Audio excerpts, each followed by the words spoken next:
Bonjour et bienvenue sur les routes de l'illusion. Nous allons fabriquer un décor pour table de jeu dans un univers futuriste pour figurines 10 mm, ce qui correspond à une échelle 1/160. Afin d'avoir une idée générale des formes et des dimensions du bâtiment, on a commencé à le modéliser en 3D mais sans rentrer dans les détails. Cette étape n'est cependant pas obligatoire. Nous nous aidons également de plans et croquis faits au crayon. C'est un décor pour table de jeu avec figurines. Sa construction se doit donc d'être relativement simple et rapide. Dans une plaque de carton mousse, nous découpons les premiers éléments des ailes du bâtiment.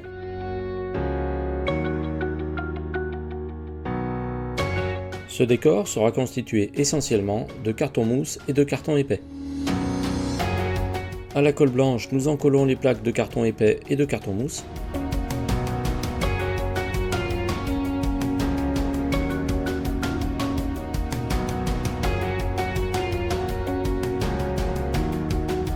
Nous utilisons des bandelettes de papier d'une largeur de 5 mm afin d'améliorer la finition des angles du bâtiment.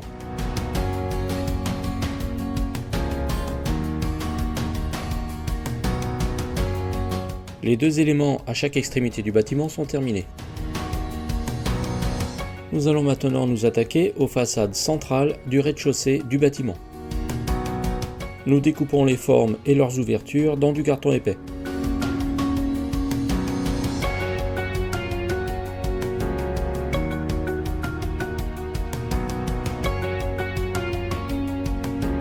Ici, nous assemblons cet élément qui constituera l'entrée principale du bâtiment.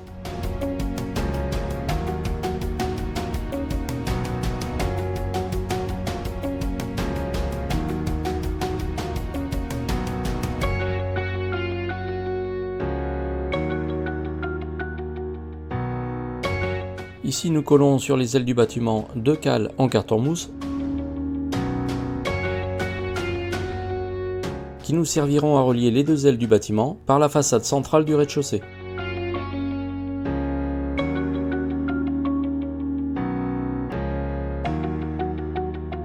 Ici, nous collons ce qui constitue le toit du rez-de-chaussée. Puis nous fixons ce qui constitue notre entrée principale, préalablement assemblée.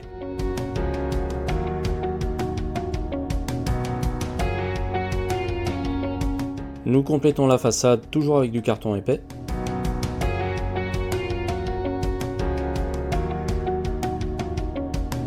Dans le cadre de nos simulations, ce bâtiment devra pouvoir être relié à d'autres par des passerelles, comme dans l'exemple ici.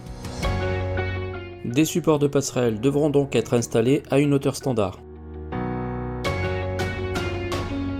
Nous allons donc fabriquer ces supports dans du carton mousse.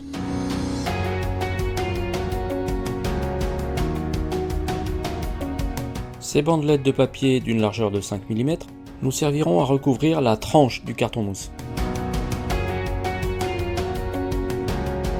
Puis nous collons ces supports de passerelle à la hauteur standard. La partie centrale du bâtiment étant arrondie, nous allons ici utiliser une boîte de chips. Afin d'en lisser la forme, nous allons la recouvrir d'une feuille de papier.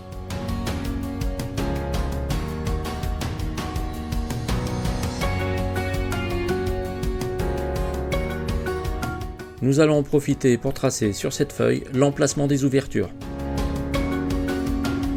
Puis, à l'aide de colle blanche étalée au pinceau, nous collons la feuille sur la boîte de chips en essayant d'être parfaitement alignés.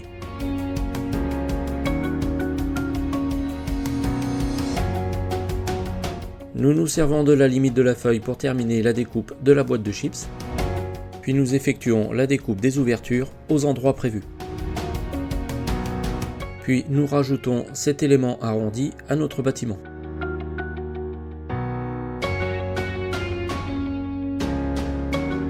Nous allons maintenant nous attaquer aux façades principales du bâtiment qui seront constituées de 4 éléments similaires.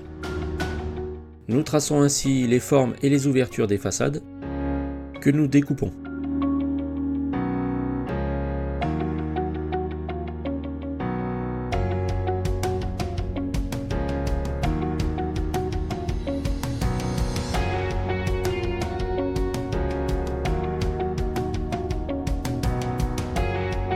Afin de fixer les façades, nous aurons besoin de cales que nous découpons dans du carton mousse. À l'aide de colle à bois, nous allons fixer ces cales sur les ailes du bâtiment. Puis nous y fixons les façades principales.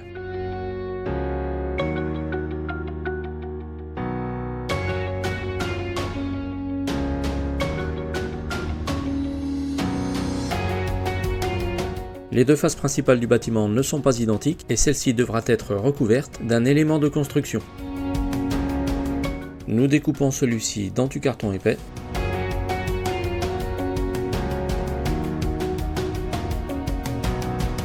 Ici, nous assemblons l'entrée de cet élément.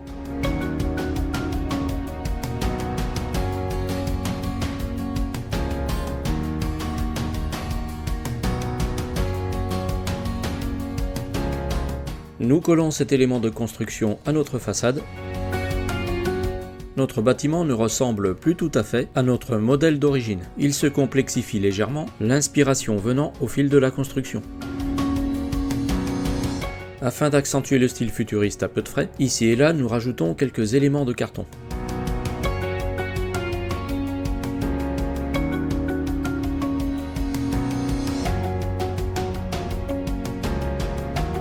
La structure principale du bâtiment étant terminée, nous passons à la peinture, blanche dans un premier temps, puis quelques jets de peinture grise pour un effet matériau type béton vieillissant. Nous découpons de vieilles couvertures de cahiers diaphanes de couleur bleue, que nous collons par l'intérieur du bâtiment au niveau des ouvertures pour simuler le vitrage. Pour une bonne stabilité du décor dans le temps, nous calons ce vitrage avec du carton mousse. Dans certains cas, il est préférable d'appliquer la peinture aux endroits prévus avant le collage du vitrage.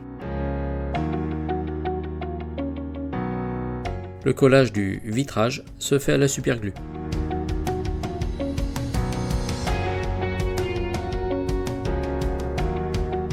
Pour la section arrondie du bâtiment, il est nécessaire de prévoir plusieurs cales rondes aux dimensions les plus justes afin de maintenir le vitrage à la paroi. Après cela, on passe quelques parties du bâtiment à la peinture rouge dans le but de lui donner un certain style futuriste. Nous avons besoin de fabriquer certaines portes, pour cela on les imprime sur du papier que nous collons sur de petits carrés de carton avant de les fixer aux endroits voulus par l'intérieur du bâtiment. Nous passons maintenant à la fabrication des toits du bâtiment. Ceux-ci sont pour partie constitués de carton mousse dont les tranches sont recouvertes de bandelettes de papier. Nous utilisons toutes sortes d'éléments, comme ici des bouchons de bouteilles de lait ou encore des morceaux de carton, des bouchons de feutre, des bouchons de tubes de silicone, des cure-dents. Nous collons tous ces éléments sur le gros bouchon jaune d'une vieille boîte de gel qui s'adapte à la partie ronde du bâtiment.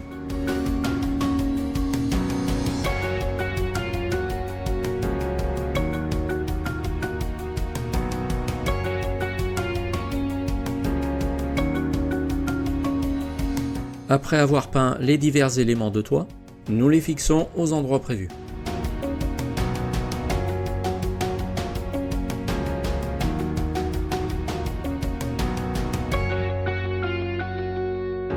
Ici, nous plaçons également un petit élément de construction préalablement monté et peint. Non prévu au départ du projet, mais facile à faire, nous allons installer une plateforme d'atterrissage. Nous imprimons simplement la texture de la plateforme sur du papier que nous collons sur du carton épais. Sous la partie inférieure de la plateforme, nous allons monter et peindre la structure de soutien.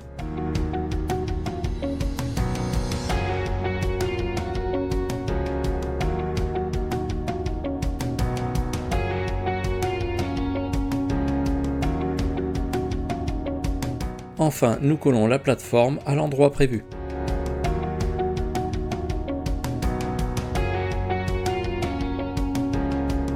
Dans le commerce, pour environ 3 €, nous avons acquis des barrières de type industriel à l'échelle 1/100.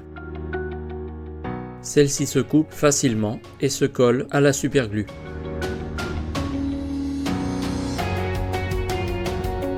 Une fois collés, nous les peignons en gris clair. La construction du bâtiment se termine, il ne reste plus qu'à rajouter quelques détails ici et là. Ceux-ci sont constitués de papier imprimé, de papier plastifié et de décalques de vieilles maquettes.